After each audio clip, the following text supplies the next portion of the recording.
اور لاکھوں کروڑوں درود و سلام نازل ہوں تمام انبیاء کرام پر، خصوصاً اللہ کے آخری نبی حضرت محمد مصطفیٰ صلی اللہ علیہ وسلم پر۔ میرے بھائیوں اور پردہ نشین ماں اور بہنوں، میں نے آپ کے سامنے قرآن مقدس سورہ فاطر کی آیت نمبر 15 تلاوت کی ہے۔ اللہ رب العالمین فرماتا ہے، یا ایھا الناس انتم الفقراء الی اللہ، اے لوگو تم سب اللہ کے در کے فقیر ہو، واللہ هو الغنی الحمید، اور اللہ ہی بے نیاز اور تعریف کے قابل ہے۔ میرے بھائیوں، دنیا میں جتنے انسان ہیں، چاہے نبی ہوں، ولی ہوں، کوئی ہو انسان، جن، دنیا کی ساری مخلوقات اللہ کی محتاج ہے۔ کوئی یہ نہیں کہہ سکتا کہ میں بے نیاز ہوں، اللہ کی ذات ہی بے نیاز ہے۔ اللہ الصمد، اللہ رب العالمین نے جو اپنی تعریف کی ہے سورہ اخلاص میں، اس میں کیا ہے؟ اللہ الصمد، قل هو اللہ احد، آپ کہہ دیجئے کہ اللہ اکیلا ہے، اللہ ایک ہے۔ اللہ الصمد، اللہ بے نیاز ہے، تو اللہ کو کسی کی کوئی ضرورت نہیں ہے۔ کیوں؟ اللہ کی ذات ایسی ہے کہ چاہے تو کن کہے، کن کے ذریعہ ساری چیزیں ہو جاتی ہیں۔ لیکن اللہ رب العالمین نے اپنا ایک نظام بنا رکھا ہے جس کے ذریعہ وہ دنیا کو چلاتا ہے۔ ہر انسان محتاج ہے، کوئی انسان بے نیاز نہیں ہے۔ اور اللہ رب العالمین نے کہا اللہ کی ذات صرف بے نیاز ہے، تعریف کے لائق وہی ہے۔ میرے بھائیوں، جب ہم بے نیاز نہیں ہیں، اللہ کے محتاج ہیں، تو ہر چیز میں اللہ رب العالمین ہمیں اپنی طرف رجوع کرنے کے لیے کہتا ہے۔ اللہ نے سورہ غافر میں فرمایا، وَقَالَ رَبُّكُمُ ادْعُونِي أَسْتَجِبْ لَكُمْ، تمہارے رب نے کہا تم مجھ سے دعا کرو، استجب لکم، میں تمہاری دعا قبول کروں گا۔ ان الذین یستکبرون عن عبادتی سیدخلون جہنم داخرین، بے شک جو لوگ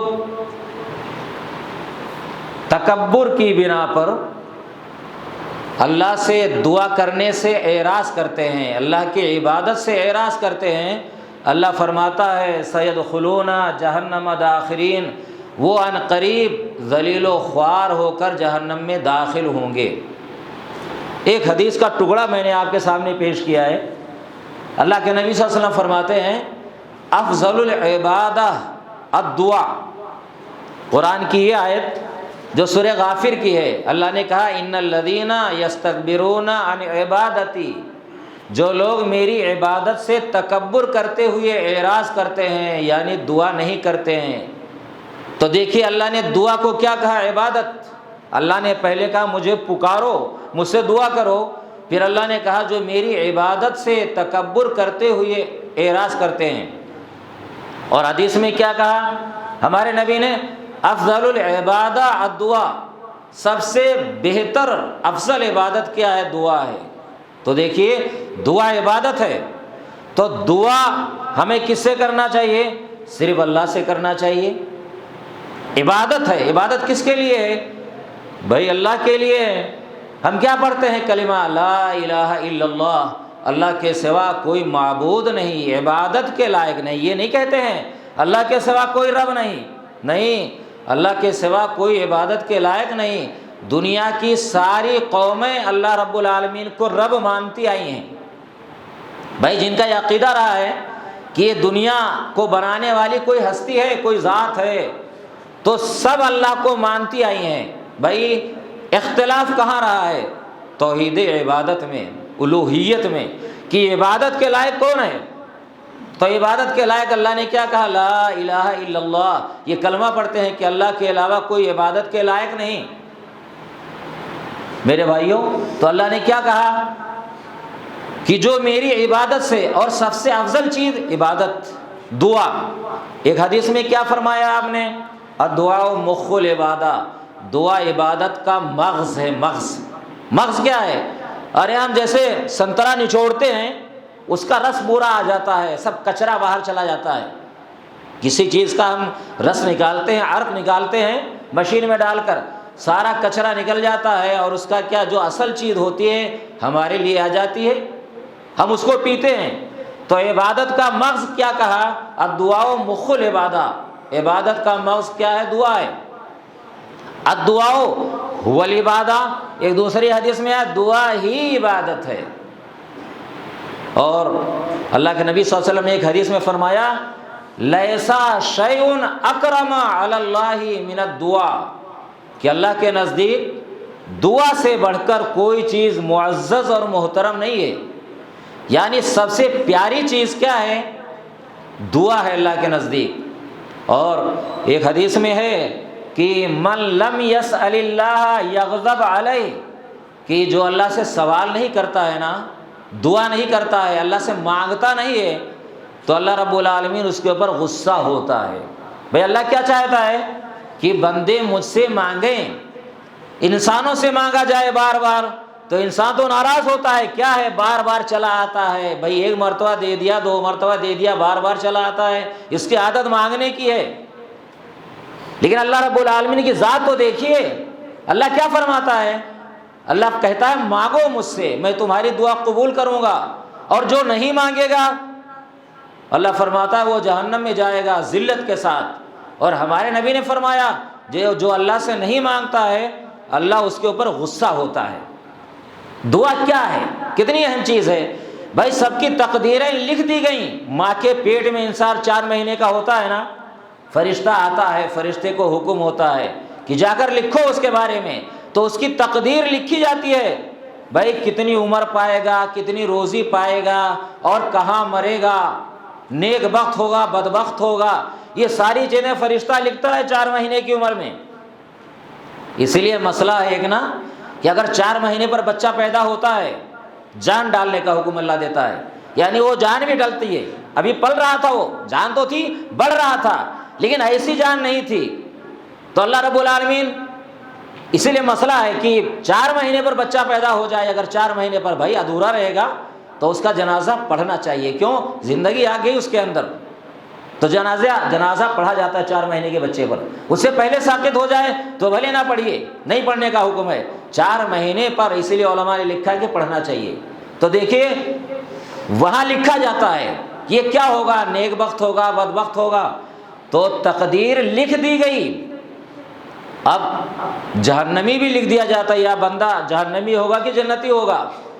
حدیث میں آتا ہے نا لا يرد القضاء الا الدعاء ولا يزيد في العمر الا البر. یہ ساری حدیثیں میں پڑھ رہا ہوں نا، اس میں یہ سب ترمذی شریف کی ہیں، یعنی اور بھی حدیثوں میں آئی ہیں لیکن ترمذی شریف کے حوالے سے میں بتا رہا ہوں. تو دیکھیے تقدیر کو دعا ہی بدلتی ہے. لا يرد القضاء الا الدعاء کا مطلب کیا ہوتا ہے؟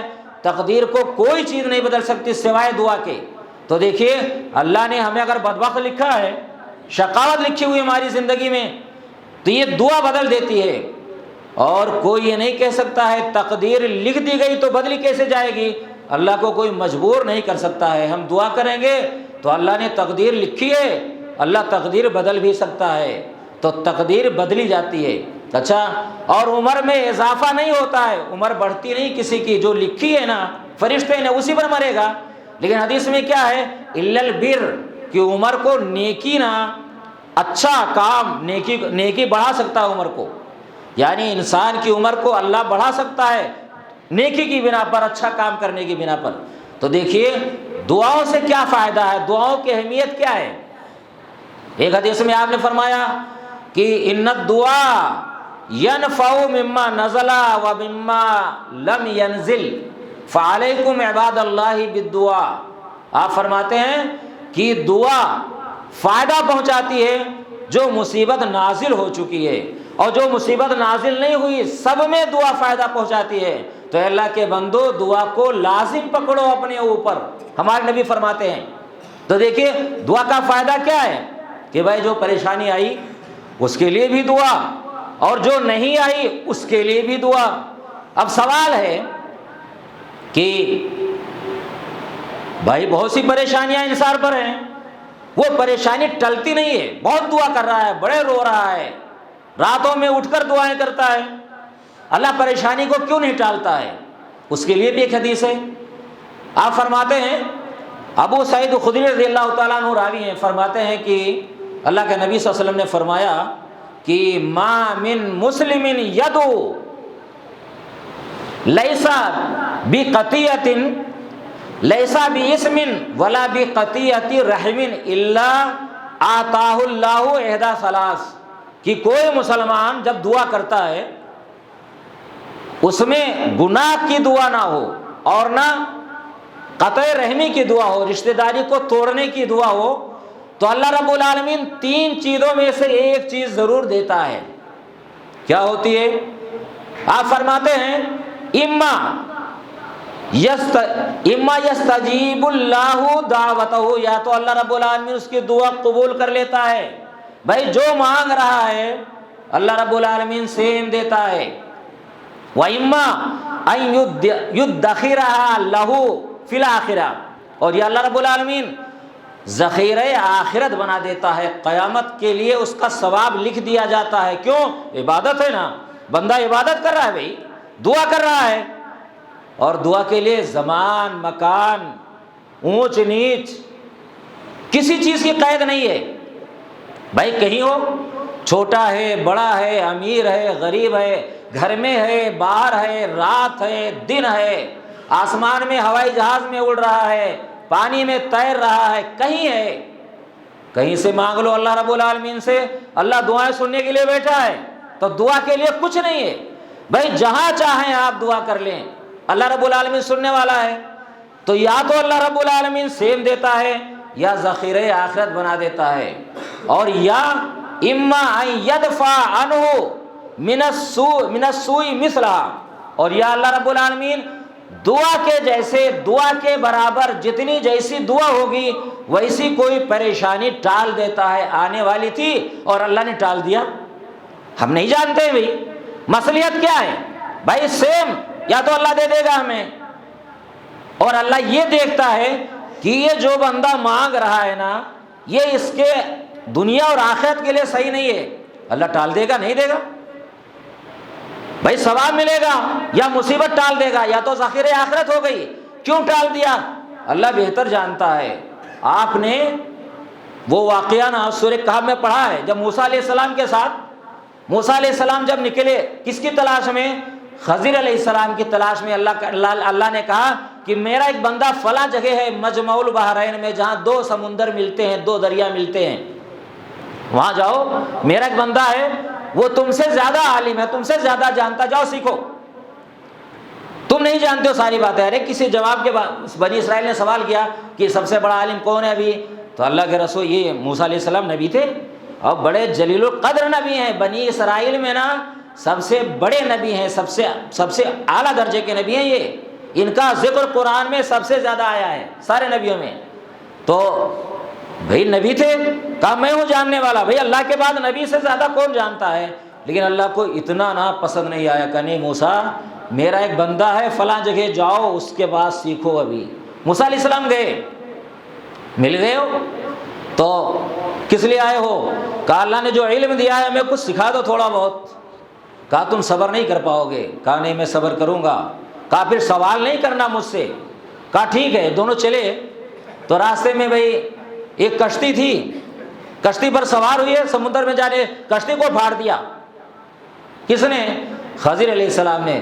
موسیٰ علیہ السلام بول پڑے، کہا کہ کیا آپ ڈبونا چاہتے ہیں کیا؟ آپ نے غلط کام کیا ہے۔ تو کہا موسیٰ میں کہتا نہیں تھا کیا؟ بھئی سورہ کہف کی آیتیں ہیں، سورہ کہف کا واقعہ ہے، اب قرآن کی آیتیں نہیں پڑھوں گا تو سب چیزیں رہ جائیں گی، تو ترجمہ آپ سن لیجئے کہ کیا کہا آپ صبر نہیں کر پائیں گے، میں نے کہا تھا نا۔ تو آپ نے سوال کر لیا، کہا کہ اچھا ٹھیک ہے بھول ہو گئی چلو، پھر آگے گئے، پھر ایک لڑکا کھیل رہا تھا اس کو مار دیا خضر علیہ السلام نے۔ کہا یہ کیا، آپ نے بہت بڑی بات کر دی ہے۔ پھر کہا کہ دیکھو موسیٰ کہتا نہیں تھا۔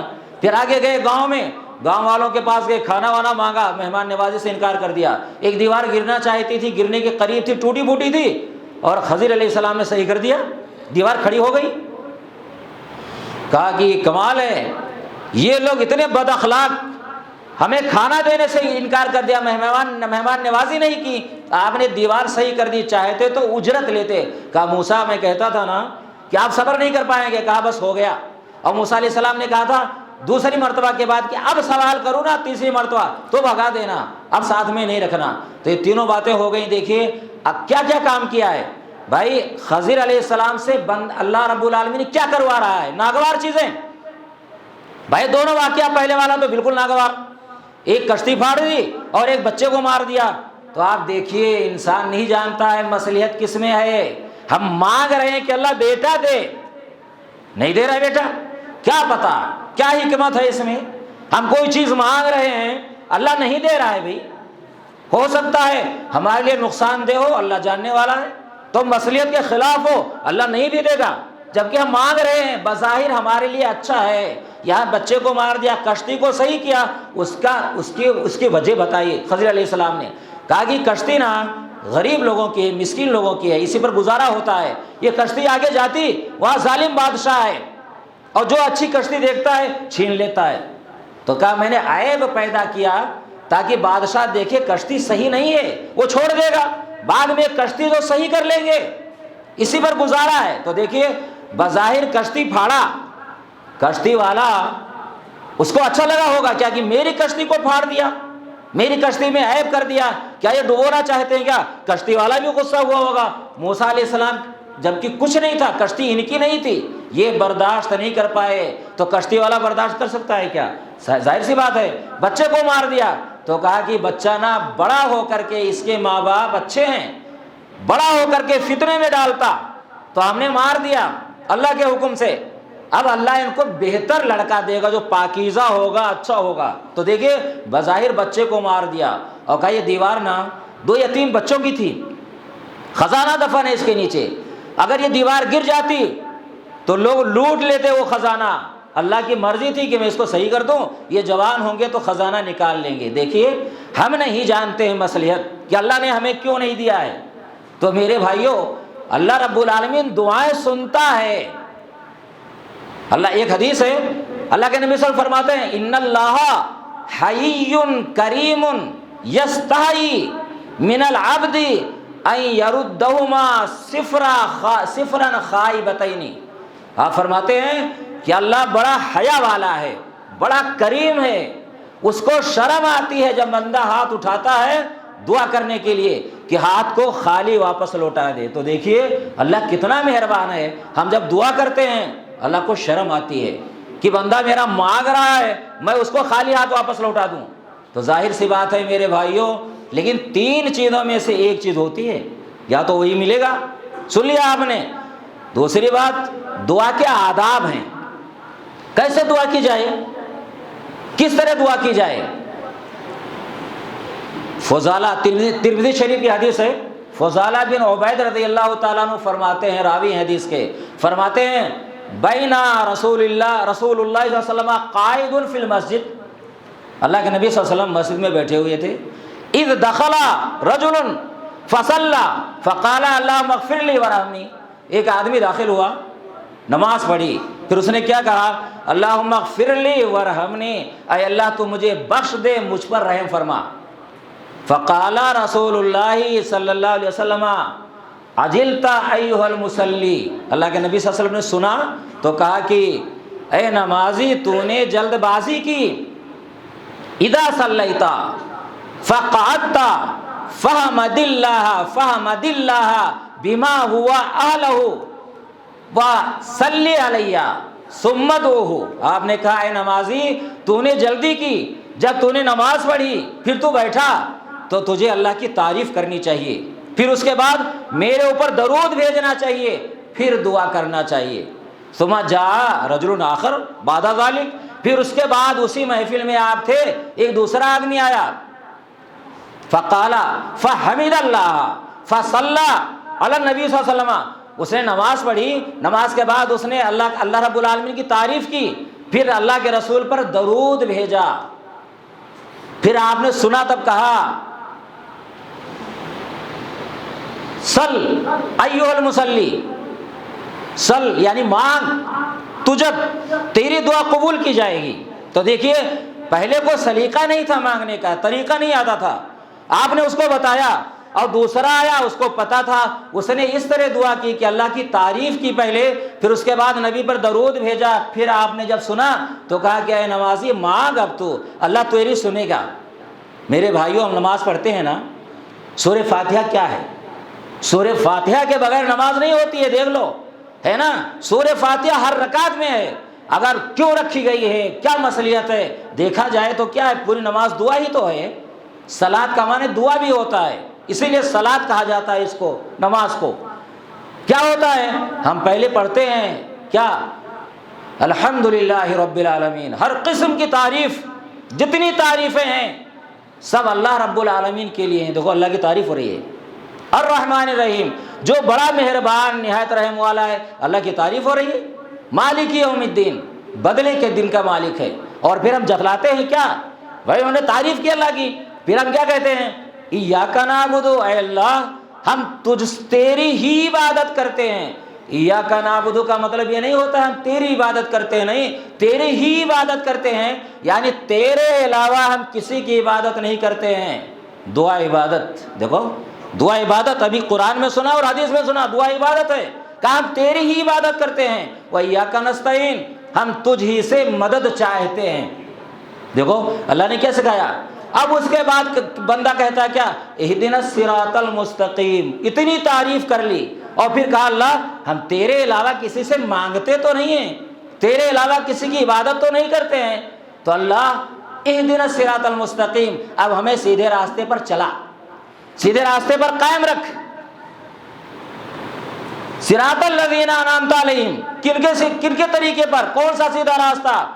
ان لوگوں کے راستے پر جن پر تو نے اپنا انعام کیا دنیا میں، تیری نوازشیں ہوئی، غیر المغضوب علیہم ولا الضالین، ارے ان کے راستے پر نہیں جو گمراہ ہو گئے، اور جن پر تیرا غصہ اترا اور جو گمراہ ہو گئے۔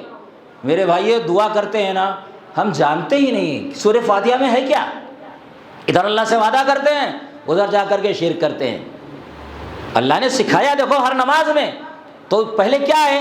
اللہ کی تعریف کرنا چاہیے، اور پھر اس کے بعد آدمی دعا کرے، لیکن آپ نے سکھایا ہمیں کہ کیسے دعا کرنی چاہیے۔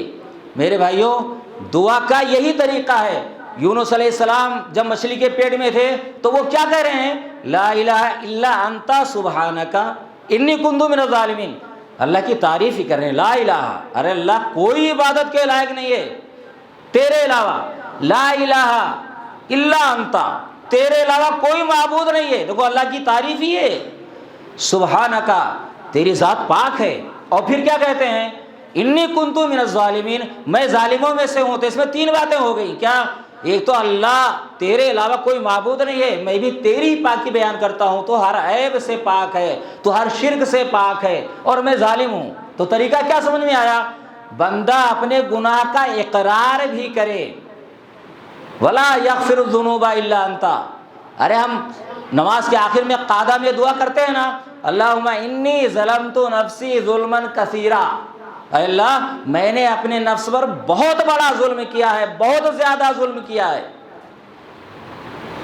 ظلما کثیرا ولا یغفر الذنوب الا انت۔ دیکھو تیرے علاوہ گناہوں کو کوئی نہیں بخش سکتا ہے، فاغفر لی، پس تو مجھے معاف کر دے، بخش دے۔ تو اب یہ کیا ہے بھائی؟ اپنے گناہوں کا اقرار، تو بندہ گناہوں کا اقرار کرے، قبلہ رخ ہو کر کے بیٹھے، کعبہ کی طرف منہ کرے، قبلہ کی طرف۔ اللہ کے نبی صلی اللہ علیہ وسلم، ارے دعائیں تو اللہ ہر طرف سے سن سکتا ہے، بھائی کہیں سے پکار لو۔ ارے نماز ہوتی نہیں کیا؟ گاڑی پر، سواری میں، چاہے جدھر سے بھائی سفر میں ہے، اور گاڑی ہمارے اختیار میں نہیں ہے، نماز کا ٹائم ہو گیا، بیٹھے بیٹھے نماز پڑھ لو، کہیں چہرہ ہو، اللہ ہر طرف ہے، لیکن افضل قبلہ کی طرف۔ ہمارے نبی صلی اللہ علیہ وسلم جب جنگ بدر میں دعا کر رہے تھے، قبلہ رخ تھے، ہاتھ اٹھا کر آپ سجدے میں دعا کر رہے تھے، سجدے میں دعا کر رہے تھے، سجدے میں گرے دعا کر رہے تھے۔ ابو بکر آئے، عمر رضی اللہ تعالیٰ عنہ فرماتے ہیں کہ اللہ کے رسول اس طرح دعا کر رہے تھے قبلہ کی طرف۔ ابو بکر آئے کہ اللہ کے رسول بہت ہو گیا، بہت دعا کر لیا آپ نے، تو آپ نے سر اٹھایا، تو آپ دیکھیں قبلہ کی رخ کی طرف، اور 3 بار دعا کرے، 3 بار۔ یہ اللہ کے رسول کو پسند تھا کہ ہم کوئی چیز مانگے نا تو 3 بار اللہ سے مانگے۔ اور حدیث میں یہ آتا ہے کہ جو بندہ جنت کو 3 مرتبہ مانگتا ہے نا، اللہم انی اسألک الجنۃ واعوذ بک من النار، اے اللہ میں تجھ سے جنت مانگتا ہوں اور جہنم سے پناہ چاہتا ہوں، 3 بار کہو۔ تو کہا کہ جنت بھی کہتی ہے نا، 3 بار کہتے ہیں کہ اللہ تو اس کو جنت عطا کر، اور جہنم بھی کہتی ہے، جہنم بھی کہ اللہ اس کو مجھ سے بچا، 3 بار بندہ کہتا ہے، تو 3 بار کہنا چاہیے۔ اور جب ہم دعا کریں نا تو ہمیں مایوس نہیں ہونا چاہیے، جلد بازی نہیں کرنا چاہیے۔ تو سوال کیا گیا، حدیث میں ہے کہ بندے کی دعا قبول کی جاتی ہے جب گناہ کی دعا نہ کرے، قطع رحمی کی دعا نہ کرے، اور جلد بازی نہ کرے۔ تو سوال کیا گیا جلد بازی کیا ہے؟ تو کہا کہ بندہ کہے نا دعوت وقد دعوت فلم ارى یستجب لی، کہ میں نے دعا کی، مجھے امید نہیں کہ میری دعا قبول ہو جائے گی، پھر وہ کیا مایوس ہو کر چھوڑ دیتا ہے۔ تو یہ مایوس نہ ہو، یعنی دعا پر دعا کرے، آدمی کو مایوس نہیں ہونا چاہیے۔ پھر ایک حدیث میں ہے کہ آدمی اللہ رب العالمین سے مانگو تو یقین کے ساتھ مانگو کہ اللہ سنے گا، اور دل اور دماغ حاضر رہے۔ اللہ رب العالمین آپ فرماتے ہیں نا کہ غافل اور بے دھیان آدمی کی دعا کو اللہ نہیں سنتا ہے۔ اور ایک حدیث میں ہے کہ جب بندہ اللہ کی طرف متوجہ رہتا ہے تو اللہ بھی متوجہ رہتا ہے، اور جیسے وہ غافل ہو گیا تو اللہ بھی توجہ ہٹا لیتا ہے بندے کی طرف سے۔ اور اللہ تعالیٰ تو ہمارے دل کی حالت کو جانتا ہے نا، ہم ہاتھ جھوٹے اٹھائے ہوئے ہیں، بتائیے ہم دیکھ رہے ہیں امام صاحب کو اچک کر یہ اجتماعی جو دعا جو کرتے ہیں نا نماز کے بعد، ہو رہا ہے نا ایسا، اب لوگوں نے رسم بنا لیا۔ ارے حدیث میں کہیں نہیں اجتماعی دعا، بھائی کہیں نہیں ہے، حدیث میں نہیں ہے کہ آپ نے مانگا ہو، ہاں مانگنے سے منع نہیں کیا ہے، آپ اکیلے مانگو۔ اور پیچھے ایک فارملٹی کر لیا، امام ہاتھ اٹھا لیا، اب پیچھے کسی کو جلدی ہے نا، وہ بھی اٹھا رکھا ہے، اب وہ بار بار دیکھ رہا، جاگ رہا کب کھڑے تو کہاں ہو رہا ہے، یہ بتائیے دعا ہے کیا؟ بھائی غافل، توجہ کہیں اور ہے، اللہ سنے گا کیا؟ میرے بھائیوں، تو یہ دعا کے آداب ہیں، طریقے ہیں، اور بھی طریقہ ہے۔ بھائی دعا ایک دم یقین کے ساتھ آدمی مانگے، اور اللہ سے یہ نہ کہے اللہم اغفر لی ان شئت، اللہم ارحمنی ان شئت، یعنی اللہ تو چاہے تو مجھے بخش دے، چاہے تو مجھ پر رحم فرما، نہیں، یقین کے ساتھ۔ اللہ کو کوئی مجبور نہیں کر سکتا ہے، فإنہ لا مستکرہ لہ، کیونکہ اللہ کو کوئی مجبور نہیں کر سکتا ہے، یقین کے ساتھ کہ اللہ مجھے بخش، اللہ مجھے دے، یقین کے ساتھ، توجہ کے ساتھ، زور دے کر کہ پروردگار کون دینے والا ہے، اور اللہ کے اسماء حسنہ کے ساتھ، جیسے یونس علیہ السلام نے کہا لا الہ الا انت سبحانک، اللہ تیرے علاوہ کوئی معبود نہیں اور تو پاک ہے، تو اللہ کے اسماء حسنہ نا اس کو یاد کرو۔ حدیثوں میں یہ آتا ہے کیسے دعا کرے، تو اللہ کے اسماء حسنہ، اللہ تو بڑا رزاق ہے، روزی کو کشادہ کر دے، تو بڑا شفا دینے والا ہے، تو شافی ہے، اللہ ہمیں شفا دے، اللہ تو معاف کرنے والا ہے، ہمارے گناہوں کو معاف کر دے۔ تو اللہ کے جو اسماء حسنہ ہے نا، 99 نام ہے، ان ناموں کا حوالہ دے کر اللہ کی تعریف، بھائی عربی نہیں یاد ہے، زبان اپنے زبان میں یاد کرو کہ اللہ تو بہت معاف کرنے والا ہے، بڑا غفار ہے، بڑا ستار ہے، بڑا رزاق ہے، تو پریشانی کو دور کرنے والا ہے، تو وہاب ہے، دینے والا ہے، تو اللہ سنتا ہے۔ اللہ سے دعا ہے کہ پروردگار ہمیں اپنے نبی کے طریقے پر چلنے کی توفیق عطا فرمائے، اللہ رب العالمین ہمیں اپنے آپ سے مانگنے کی توفیق عطا فرمائے، اللہ ہماری دعاؤں کو قبول فرمائے، اللہ ہمیں شرک سے بچائے، آمین۔ وآخر دعوانا الحمدللہ رب العالمین۔ ان اللہ ملائکتہ یصلون علی النبی یا ایھا الذین آمنوا صلوا علیہ وسلموا تسلیما، اللهم صل علی محمد وعلی آل محمد کما صلیت علی ابراہیم وعلی آل ابراہیم انک حمید مجید، اللهم بارک علی محمد وعلی آل محمد کما بارکت علی ابراہیم وعلی آل ابراہیم انک حمید مجید۔ ان اللہ یامر بالعدل والاحسان وایتاء ذی القربى وینہی عن الفحشاء والمنکر والبغی یعظکم لعلکم تذکرون، اذکروا اللہ یذکرکم وادعوہ یستجب لکم ولذکر اللہ تعالی اعلی وجل واتم واہم واکبر۔